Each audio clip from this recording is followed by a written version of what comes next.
Hello, I'm Sam, and this is Pilgrim Pit Stop. It's a podcast about following Jesus through life's highs and lows. And there's a new episode every other Friday. So I would really love it if you hit subscribe and tell your friends about it as well if you enjoy what you hear. Here's a little clip of what's coming up today. And then within a minute or so, the blue started fading away to black. It was at that point that you knew you were entering space, leaving the atmosphere and entering space. All right, let's go.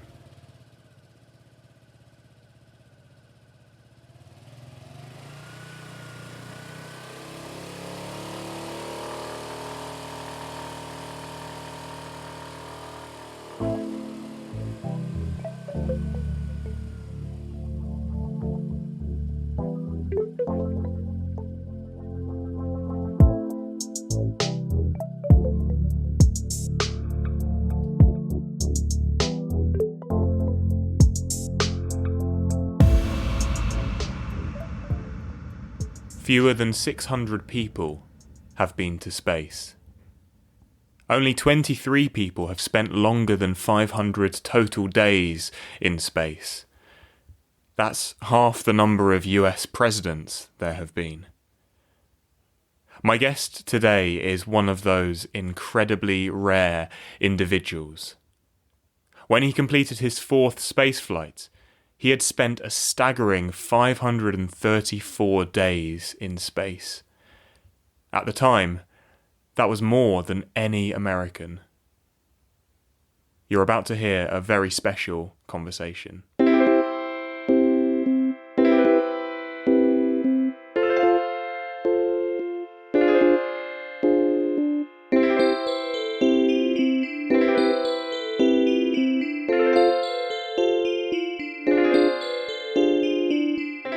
I am very excited to now be joined by Colonel Jeffrey Williams. Jeff, welcome to the podcast. It's great to have you here. Thank you, Sam. It's great to be with you. Take me back to your childhood. You grew up in Wisconsin, I believe, and I'd love to hear about your childhood and what kind of inspired you as you were growing up. Yeah, I grew up, as you said, in northern Wisconsin on a little small farm, a farm that my grandfather had carved out of the woods after he immigrated from Sweden in the early 20th century. So the homestead is still in the family. My siblings and I own it, although I don't get up there very often. So that was my environment growing up. A lot of woods, a lot of time in the hunting and fishing and that kind of thing. After my grandmother passed away, we moved in actually with my grandfather. So my parents and my three siblings. So my grandfather was a big part of my life. My father was a school teacher, and a guidance counselor when I went through high school. So all of that combined just to give me a great environment of working the farm, spending a lot of time in the outdoors, but at the same time being inspired by my father in particular in the areas of education.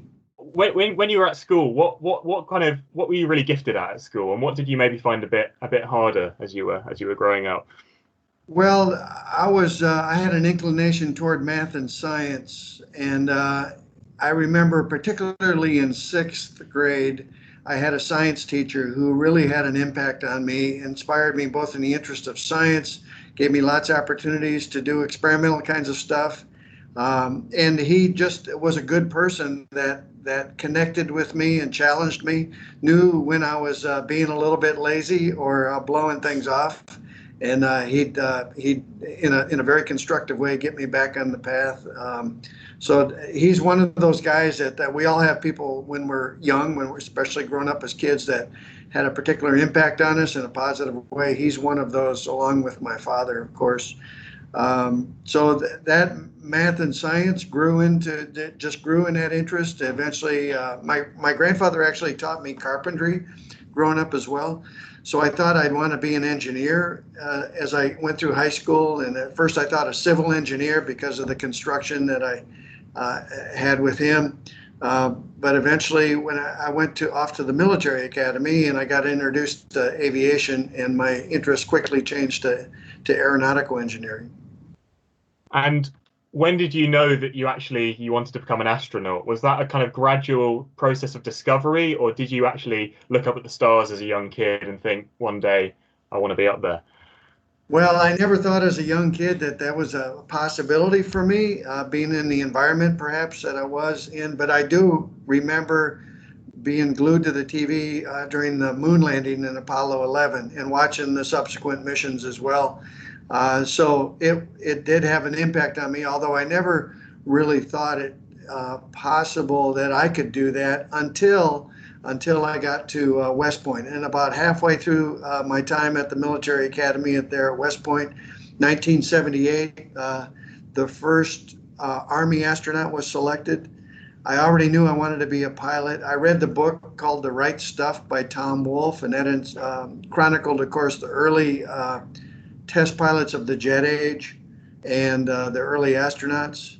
And that was a great inspiration, big impact on me. One of my instructors at West Point was applying also to the astronaut program, and he encouraged me and later actually reached out and said, hey, apply now, very early in the process. So it was the time at West Point that really set it as a goal.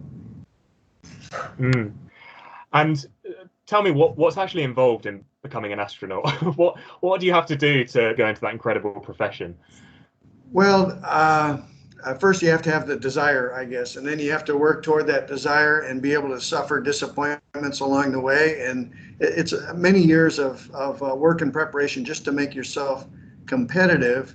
In the meantime, you're in your whatever field you're in, and you have to be doing a good job and making a mark in the field that you're in. If you look at it across the board, about half the astronauts have been military, half the astronauts have come from civilian backgrounds. The vast majority of the military folks have been pilots and experimental test pilots with advanced degrees in engineering, which is the route that I went. I set the goal in about 1978, as I said. I first started applying in 1985.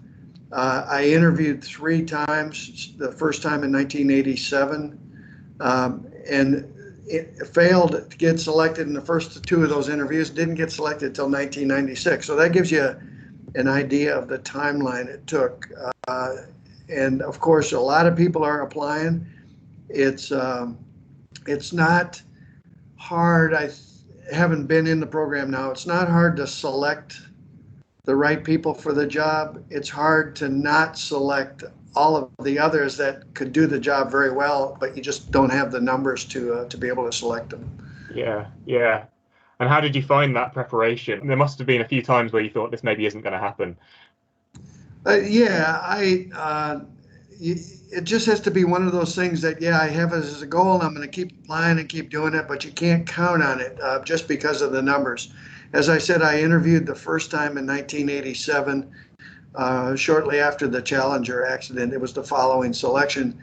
And I got the phone call after that process that said, Jeff, sorry we didn't select you, but we'd like you to come here to work if you're interested.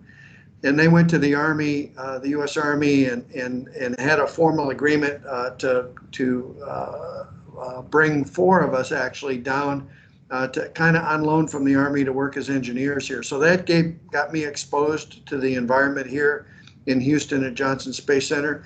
And the idea also was to expose us more to NASA. So NASA got to know us. But then the next interview or application process was in 1990.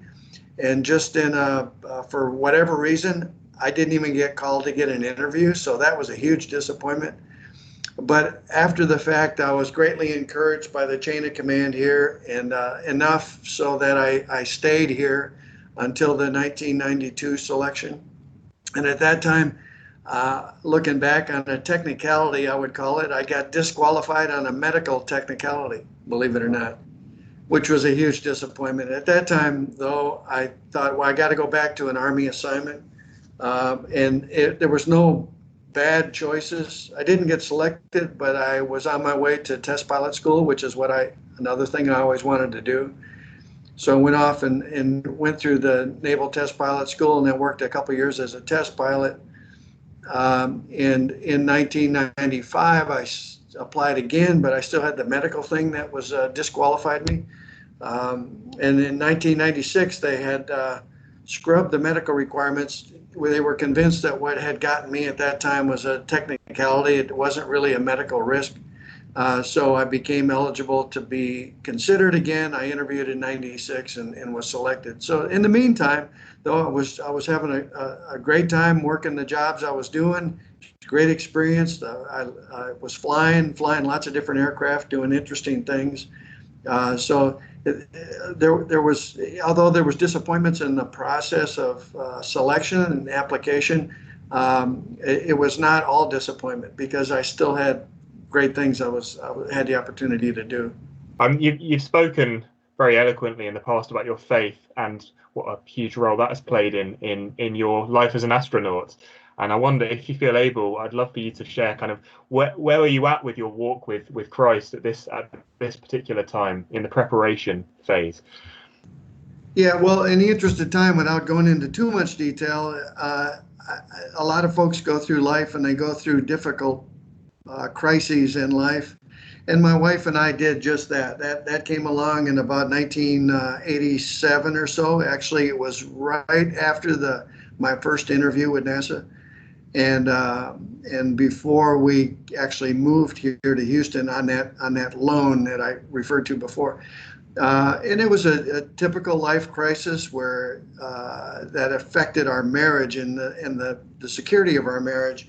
And long story short, after a period of weeks for my wife and months for me, we both came to faith in Christ and kind of rebuilt the philosophy of life, reprioritized life, made Him the priority after hearing the gospel. And for me, it was studying the Gospel of John and the letter to the Romans over several months every night until I finally, because I wanted to understand what it was all about. Convicted by the gospel, I committed myself to Christ and we rebuilt our lives. And so that actually, in the subsequent disappointments with NASA, made it a lot easier because now we're serving the Lord in wherever He sends us. And if He chose to close doors, that was fine. We just wanted to be faithful to the open doors. So I came here in '96, came back in '96 in the job of astronaut with a very well-established faith, I think, and a growing faith, and that has continued ever since. And actually, I'm very grateful for coming into this job with the foundation of that faith, both for a couple reasons. One is a job like this with all the public attention can lead you astray. There's some temptations out there that can cause some issues, and that I was protected from that. But also, I mean, just the unique opportunity to leave the planet and see things from a vantage point that most people don't get to see, and to consider that through, as I like to say, the lens of Scripture and with a biblical worldview has been fascinating. And that's where I've dedicated most of my free time over the last 20 some years, is trying to articulate that experience through the lens of Scripture. 1, 2, 3, 4.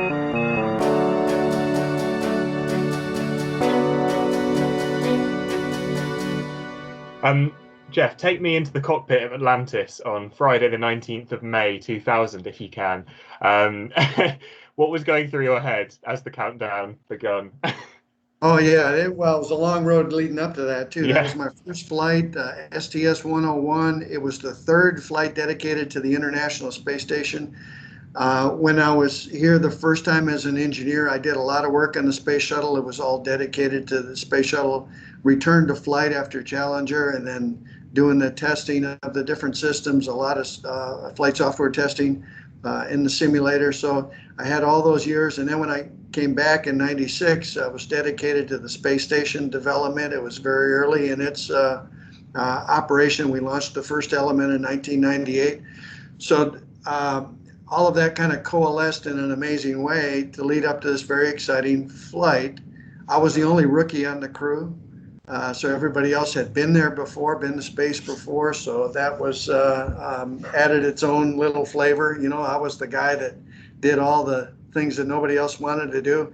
But I was also the guy that's taken in all the experiences for the first time, and my crewmates were very good about kind of helping me anticipate and catch the experiences, because things happen so fast you can miss the experience. It's over before you know it. So we had trained for about a year and a half leading up to it, and now we're finally getting in the launch pad. Well, there was still a little bit of waiting, patience required, because we scrubbed 3 days in a row due to weather, and then we delayed 3 weeks, and we all came back here to Houston and then went back down for the launch.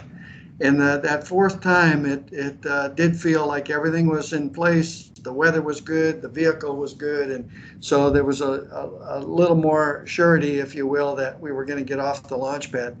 I actually felt very relaxed after we got settled in our seats. Now, getting strapped in, crawling in, getting strapped in, that was a little awkward in those big spacesuits and wearing parachutes, and we had some help from technicians.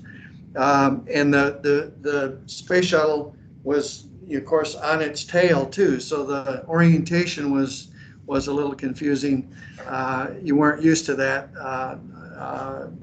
going into the vertical orientation all that often. The vehicle was loaded with fuel and oxygen, so unlike previous times when we had been out to the launch pad on launch day, it's almost like it was alive, like it was breathing. There's lots of noise, there's lots of steam from the cold oxygen coming, so there was a completely different environment from that respect as well.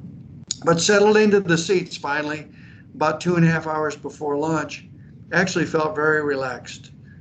In fact, I remember just chit-chatting with the crew, kind of casual joking back and forth for the first couple of hours, maybe even dozing off and taking a nap. And certainly in my subsequent flights, I took a nap about that time. And then you start really focusing inside 30 minutes before launch and go through the countdown, and then you're all in the game, doing the things that we trained for so many years to do. Yeah, yeah. And then that experience where you're launched upwards, I mean, how would you describe that? I jokingly say, tongue in cheek, that something significant just happened to you in life. I mean, to get kicked off the launch pad 6 seconds before liftoff, the main engines would light up, and you'd feel the whole space shuttle just kind of rock. We called it the twang, because the engines down below were a little bit off center, the 3 main engines. So they caused a moment arm. So you'd feel the shift, and then as soon as it came back, the solid rocket boosters lit off, and then you were up and away. And with the solid rocket boosters, it was a very violent dynamic, if you will, a very violent vibration, a lot of noise. Even though we had headsets on that attenuated it, you could hear the power, the energy of the solid rocket booster. I was in the flight engineer seat right in the middle, and I was able to kind of twist around and look over my shoulder out a window that was the overhead window, which you could see down in the ground, and you could see all the bellowing smoke coming out from the base of the shuttle, and then you just watch the ground drop away. Very spectacular, as the ground just dropped away as we went up vertically and then crossed over the beach. I could remember seeing the beach. Another vivid memory I have of that first ascent, several minutes into the launch, we started out by flying heads down, kind of upside down as we started heading out toward the horizon. Several minutes into the launch, the shuttle rolled to heads up, is what we called it. And I remember as we went through the roll, seeing the east coast of the U.S., and then seeing of course, off into the west, and then blue sky, vivid blue sky above all the weather. And then within a minute or so, the blue started fading away to black.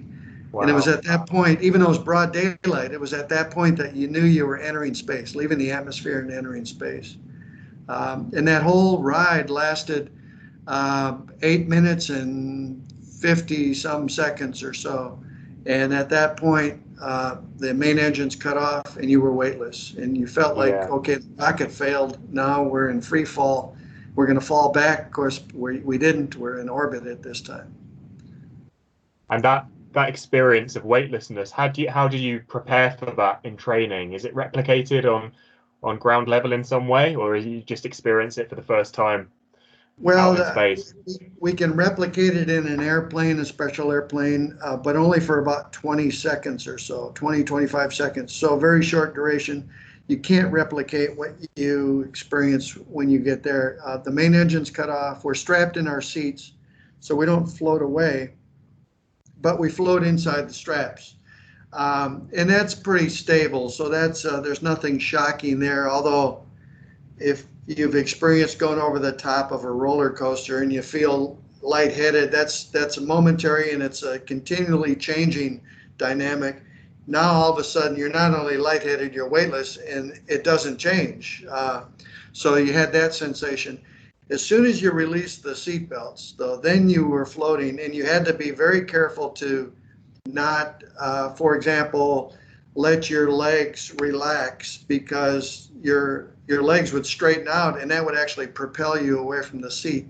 Right. So you had to kind of hold your position, release the belts, and then kind of drift away slowly. And as I like to say, turn your gains way down. Just kind of touch things.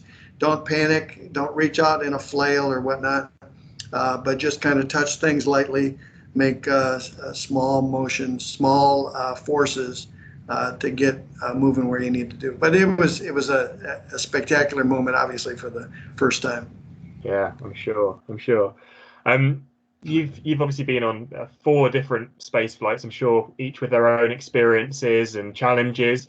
How do you think these 4 space flights, if you take them as a whole, have kind of impacted you and maybe changed you?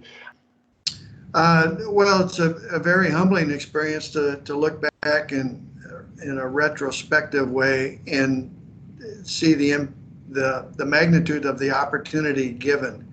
And I got questioned very early on in the context of my faith. I remember I would get asked at press conferences before launch, what am I taking? What physically am I taking up with me personally as a personal thing? And I always have taken a physical Bible with me, and that seemed to catch the attention in those press conferences of folks, and so I get a lot of questions related to that. And I did it for a reason, obviously. As I talked about before, this is a unique experience. I think all of our experiences in life are a substance of a calling that we are given, and we're equipped for, and the doors of opportunity are open before us, and in combination with the grace of God and also our work of study and preparation, we're prepared to enter those open doors. So I have grown in my appreciation of this being an experience that I needed to steward. It's a stewardship of experience of life. And obviously it's been a unique and growing platform just by the questions that you get and people wanting to hear along the themes of what you're asking about. So I've spent a lot of time thinking through it, studying the scriptures as they relate to calling in life, but also as they relate to God's creative work and the provision that he puts in his creation, bearing the image of God, which is unique to humanity. Unlike the animals, that brings to bear a great relevance in the topic. So I've spent a lot of time, again, trying to steward this opportunity to be able to be an encouragement to those that are willing and have an interest in listening. Yeah, it's awesome stuff, man. I love listening to you talk about that, because you have such a unique perspective on this, and yet what you're talking about is actually so relatable. So thank you for sharing that. On your different space flights, you've had the opportunity to do different EVAs, and I wonder whether, first of all, you could just share, for those that are listening who maybe don't know what that is, what an EVA actually is, and also what kind of emotions you feel during that incredible experience. Yeah, EVA, it's the acronym for extra vehicular activity, which means you're outside the spacecraft. It's a spacewalk. In fact, there's one going on right now as we speak. So very timely. Um, yeah, I had the opportunity over my career to do 5 spacewalks, 4 of them in the American suit, 1 in the Russian suit in the Russian system in 2006 with my Russian crewmate Pavel Vinogradov. And they have definitely been the highlight of the experience. To do a spacewalk, it's the hardest thing we do physically and mentally. Uh, the but even though it's difficult, it's hard, it's also the most rewarding thing that we do for that reason. A lot of times in life, the hardest things that we do in life bring the greatest reward. And that's certainly true in terms of the activities we do in spaceflight with spacewalks.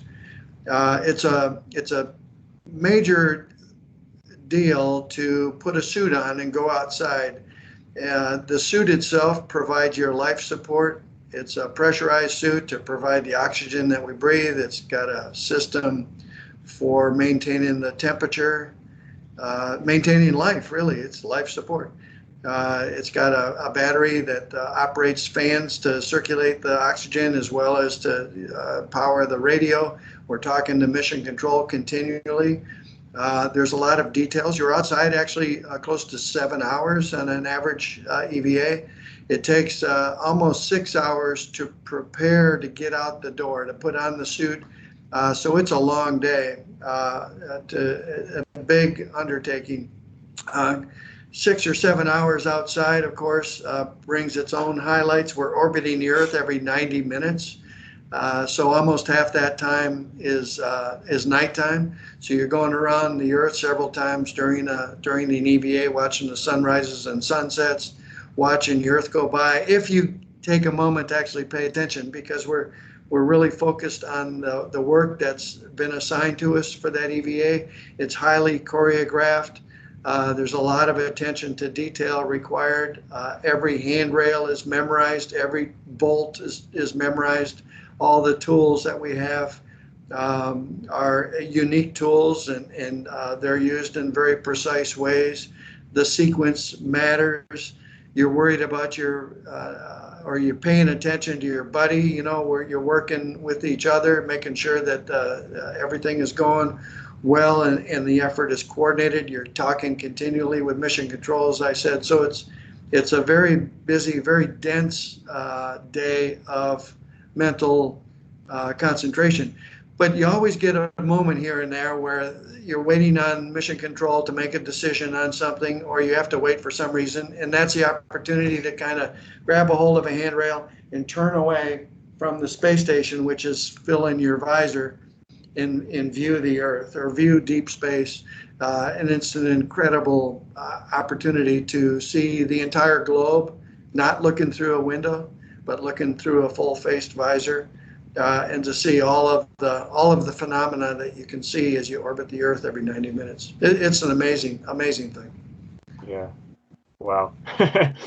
I imagine being on the International Space Station for several months at a time can be quite a solitary thing. I mean, how do you deal with the solitude of being so far from home and just in your own kind of bubble with a few other crewmates?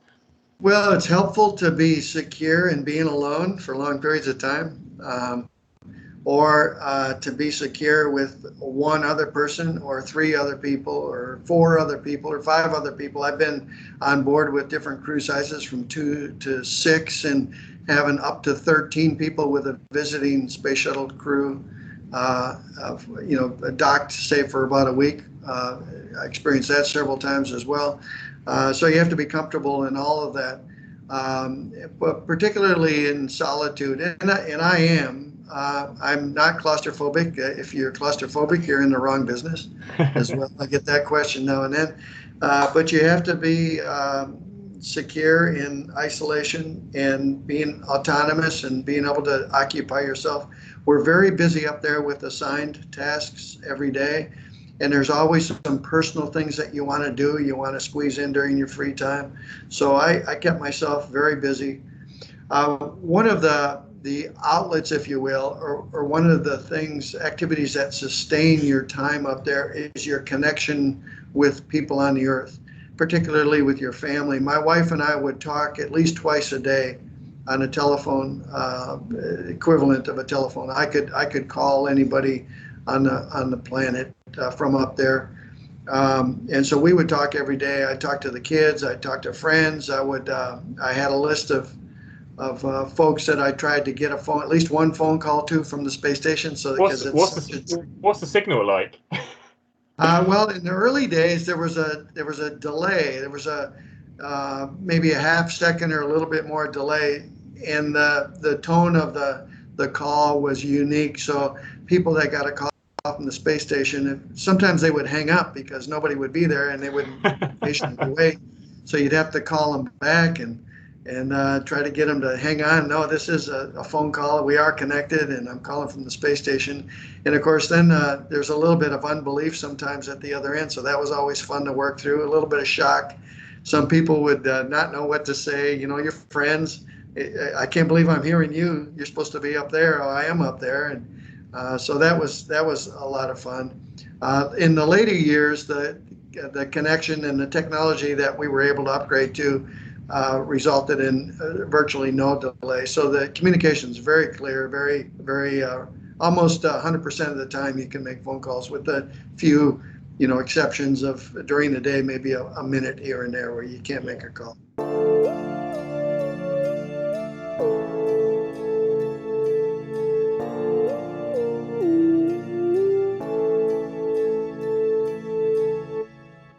Let's talk a bit about the view from space. I mean, what is it like looking down on God's creation? What impact does that have? Well, I mean, that's a huge question, a huge answer, broad answer to that question. But it puts new meaning in the phrase "out of this world," I guess you could say. It also deepens the concept of a worldview, which is a philosophical view of reality. And that's what I try to, when I try to articulate the experience to folks, I try to put it in that context. And I'll say I always tried to look at the window through the lens of Scripture, and to consider the creation, the elements of creation. When you do that, and you see the design and the wisdom and the purpose in the Creator's work in that, it's amazing, and it's an endless display of detail, both on the macro level, the broad, big level, as well as the uniqueness of the earth, unique from anywhere else we've ever observed or seen, and uniqueness being that it supports life, and then the uniqueness of life and the habitation that it provides. And then you look at, what has humankind been able to accomplish over the years? I say because we bear the image of God, and and that includes the ability to reason, the ability to question, to try to figure things out.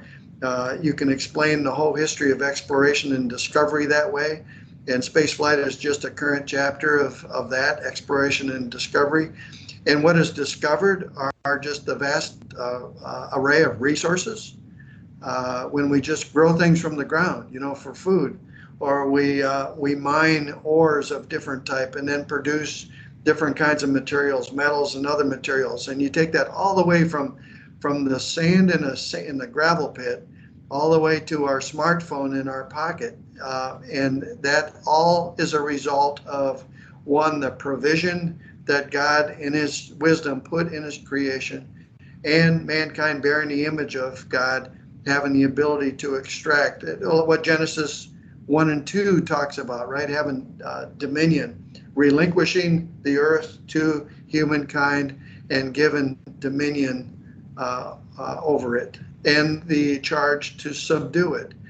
Subduing it is what we do. And it also explains the history of technology and engineering and civilization development, if you see it in that light. So it's a great topic philosophically, all the way down to the very practical details of daily life. Yeah. What made you want to take photos of your experience and your view looking down? Great question. Yeah.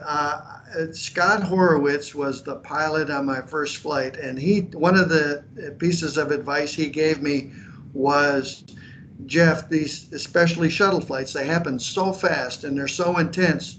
You will go through the flight, land, and then turn around and say, wow, what just happened to me? and trying to accumulate all of the experiences are very difficult. And he said, one way you can capture the memories and be able to impress them on your memory is through photography and video. My father, when I was growing up, was an amateur photographer, and he, looking back, he really inspired me to take photography and to take quality photography.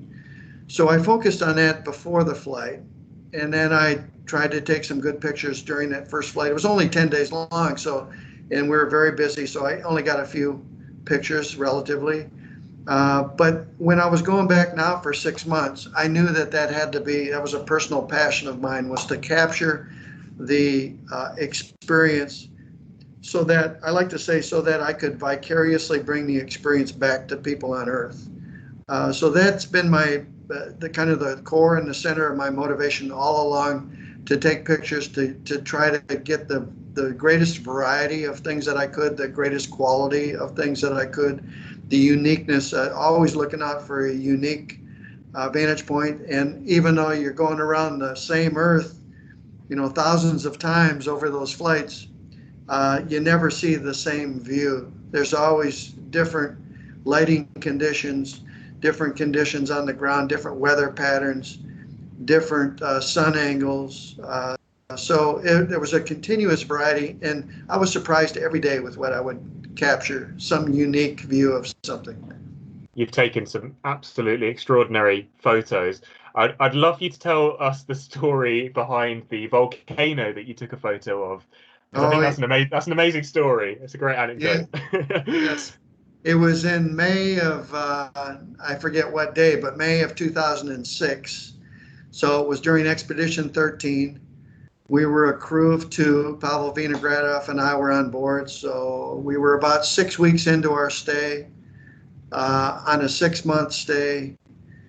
So the end was kind of over the horizon, out of sight. And 6 weeks, was a kind of a long time, I guess. And I was going through just a period like we all go through in life now and then, of just kind of being down, like, wow, I've been here 6 weeks already. It's and there's no end in sight. It's still months to go. And even though it's got all of the amazing wonders of the experience there, I was still having kind of a down day. And as I said earlier, my wife and I would talk every day. So we had talked about it, and she'd ask me how I was going, and I would tell her, and so she knew that. Well, about, as I recall, mid-morning, I think, I had gone back to the very back end of the space station where the galley was and where Pavel was working, and we had a bag of tea together and just kind of chit-chatted a little bit, drinking tea out of a bag through a straw, which you have to do in weightlessness. And after our tea time and our visit, I was going to head back to the front end of the station to get back to the task I was assigned to. And I floated over a couple of small windows in the Russian service module, and I saw a mountain peak poking up through cloud cover. And I recognized it right away as the Aleutian Islands, one of the Aleutian Islands. So I grabbed my camera, which was right there. It had a big 800 millimeter lens on it. As was my habit, I saw an opportunity. I thought, I'll get a few pictures before going back to work. So I framed that one, took a picture, framed the next island. It's a whole series of islands right next to each other. I took a picture, next one, took a picture.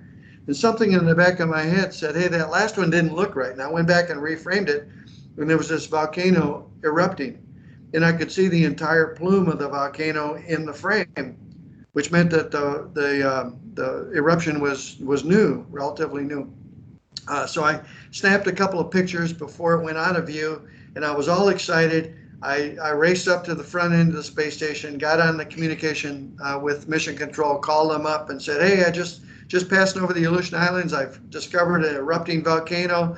I was all excited, and I said, I got some pictures. I'm going to put them in the downlink so you can get the pictures and maybe get the word out that we got this eruption discovered by the space station or whatever. So we had a short phone call, and then that was it, or a short communication pass. And then I went back to work, and I had an alarm on my wristwatch, and I set it for the 90 minutes later when we were going to be passing back over that volcano. I wanted to get some more pictures of it. And in the meantime, I was doing my assigned work. Well, also in the meantime, Steve Bowen, another astronaut who was the Capcom and Mission Control, he got on the internet and he looked up and found the Alaskan Volcano Observatory. So he called them up and he said, "Hey, this is Steve Bowen calling from Mission Control down in Houston. We just got a report from our space station crew that one of your volcanoes is erupting."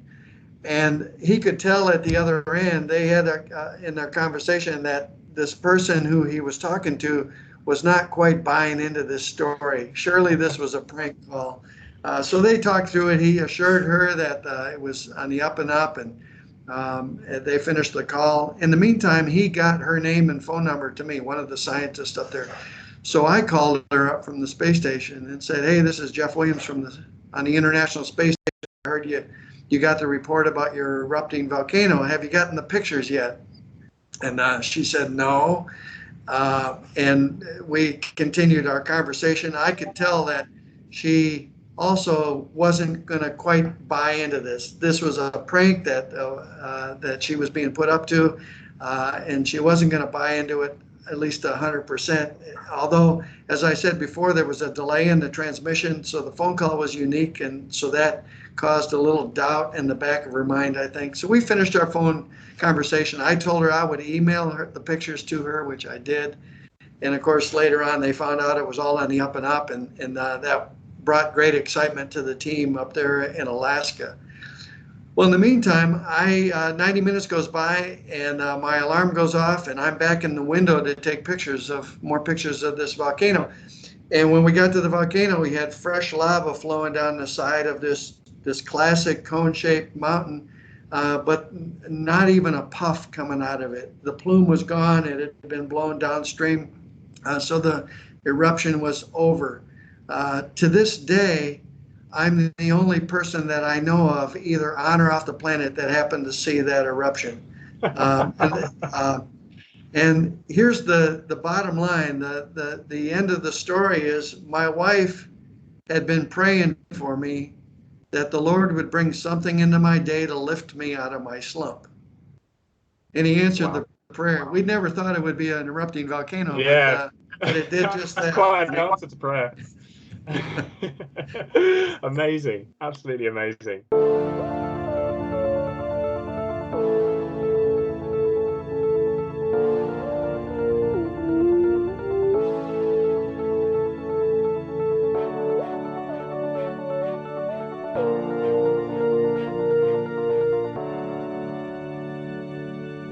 Yeah, what's that first week like when you get back from a time in space? It's actually coming back is a bigger adjustment than going. I have found one of the first sensations as soon as you get pulled out of the capsule, and I'll talk about my Soyuz, the long duration flight. So landing in the middle of Kazakhstan, after going through the entry and coming down under parachute, and then impacting the ground, which I liken to going through a car wreck.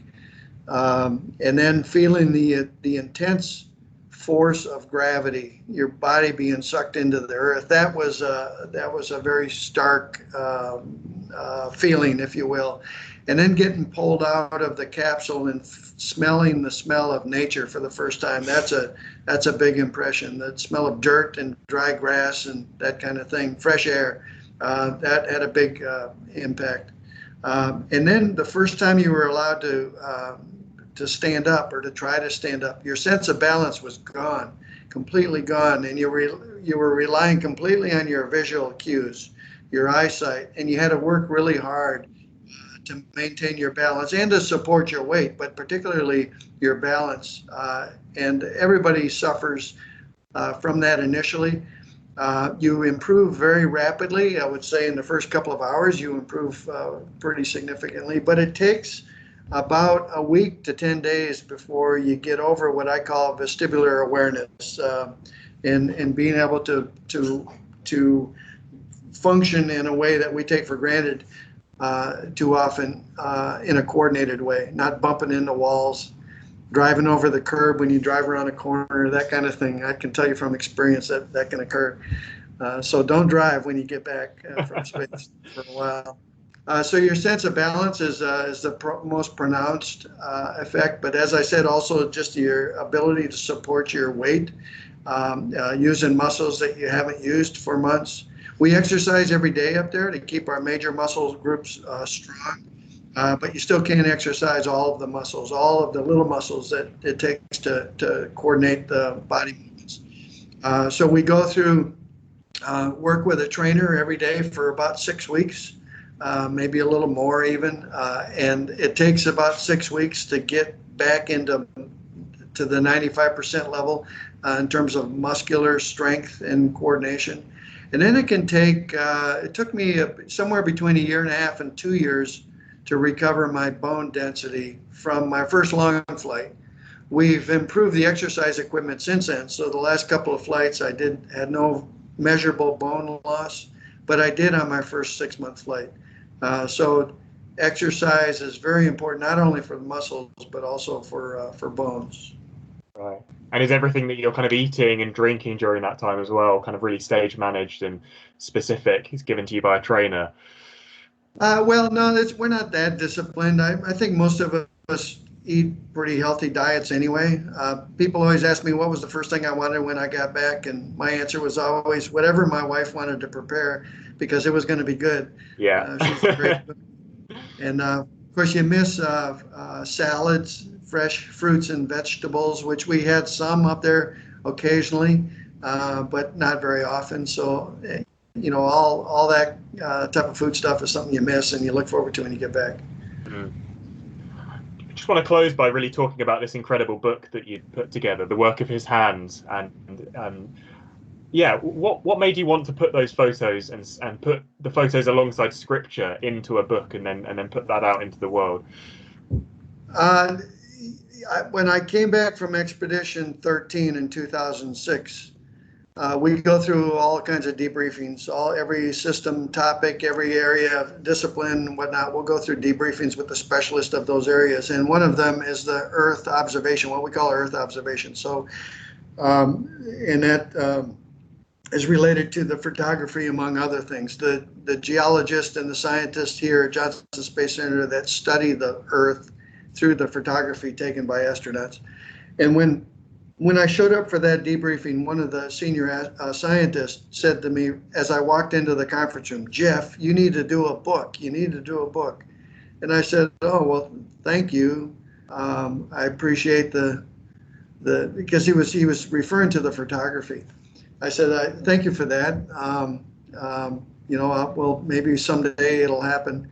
And I didn't think anything more of it. And he came back and he said, "No, you need to do a book. We need to do a book." And I said, and then he talked to the public affairs office about it, and they got on board. And I said, "Well, if you guys can figure out how to do a book, then I'll support the effort."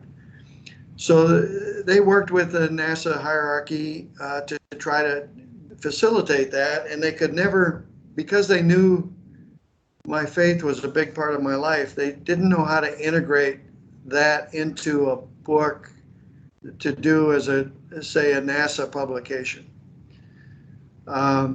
So eventually, after several months, I was kind of sketching some ideas together. I was reviewing the photography and gathering selections of good photographs across the spectrum, trying to categorize the photographs in my mind and outlining what eventually became the book. And I asked one day, I said, "Well, what's going on with this idea? Are you ever going to figure it out?" And it was told to me, "Well, why don't you just ask for permission to do it on your own?" And at the time, I didn't think I could, but I found out what I needed to do. I did it, and I was granted permission. In parallel with that process, I was given a presentation actually at my church to a conference of pastors from all over the country that were there at the request of my pastor. And at the end of that presentation, it was about an hour long, which I showed photography and I kind of gave worldview, ideas through the photography. And everybody appreciated it and got the typical shaking of hands and the thank yous and the comments as people left the room. The last person in the room came up to me and he handed me his card and he said, "Hello, my name is Bruce Kentz. I am the CEO of Concordia Publishing House. And if you ever want to do a book, please call me."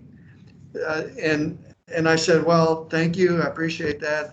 Right now, I'm not free to do that, but if I am free, I'll let you know. Well, then shortly after that, I was granted permission. So I called him up. Actually, he called me the next week, and he said, I came back and briefed your presentation to the staff. We want to do a book.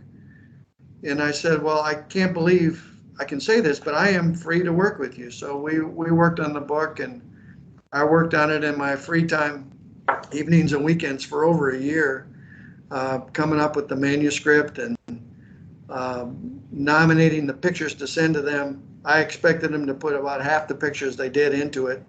So I made the selection responsibility theirs. Well, they couldn't down select either. So I think they put in all of the pictures, and they accepted the manuscript. And then it was a couple years later, I think, that the book was released. The announcement, and I never thought I'd fly again. I thought I was done. In those days, you thought you'd do one long flight and you'd be done. And ironically, I was asked to go again. So when I reviewed the final manuscript, the final PDF file before I went to the printers, I was back in quarantine in Kazakhstan, getting ready to launch again. So I was reading my own manuscript, reliving the whole flight just a couple days before launching and doing it all again. Wow. So yeah, the book has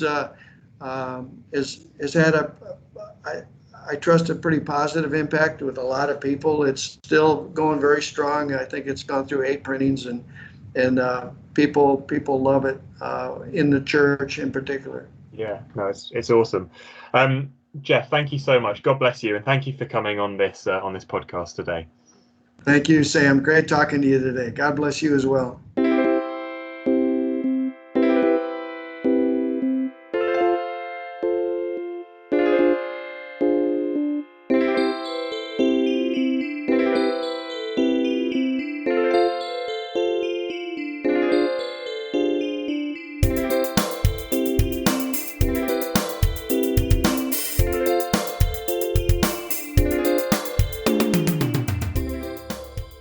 That was my conversation with Jeff Williams, which I recorded on the 21st of July 2020. Thanks for listening. I hope you enjoyed that one. I really enjoyed chatting to Jeff, and I really appreciate his time and willingness to come on the podcast and share. If you've enjoyed this conversation, please do subscribe. We've got lots of other conversations lined up, and also a really exciting adventure coming up where I try to visit 10 cathedrals in one day with my mate. So you'll need to listen and see whether we manage to do that. As always, thank you to Johnny Davies for creating the theme tune, and to my amazing brother Thomas for creating the jingles.